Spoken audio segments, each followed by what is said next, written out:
পবিত্র আত্মার নবাহ প্রার্থনা। দ্বিতীয় দিনের মনস্কামনা, আরোগ্যদান, অলৌকিক কর্মসাধন ও প্রাবক্তিক জ্ঞানের জন্য এসো আমরা প্রার্থনা করি।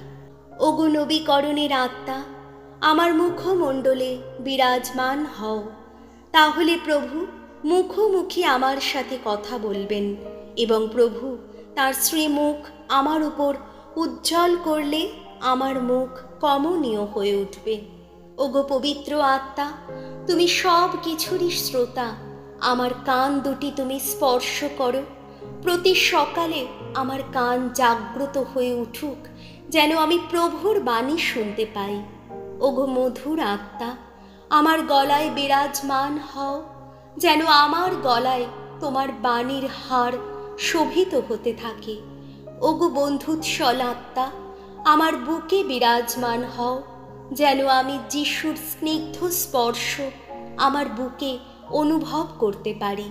ওগো প্রভুর নিজ আত্মা, আমার হৃদয় প্রবেশ করো, আর আমার অন্তর ঈশ্বরের ভালোবাসায় পরিপূর্ণ হয়ে উঠুক।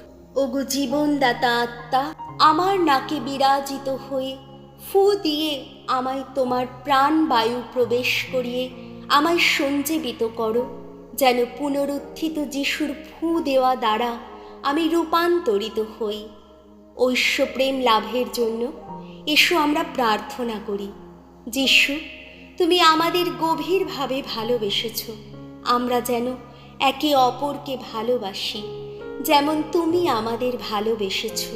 যিশু, তুমি বলেছ, যদি কেউ আমাকে ভালোবাসে তবে সে আমার বাণী মেনে চলবে, আর আমার পিতা তাকে ভালোবাসবেন এবং আমরা তার কাছে আসব ও তার কাছে আমাদের বাসস্থান করব। প্রভু, তোমাকে ভালোবাসতে এবং একে অপরকে ভালোবাসতে আমাদের শিক্ষা দাও। আমরা এই প্রার্থনা করি আমাদের প্রভু যীশু খ্রিস্টের নামে। আমেন।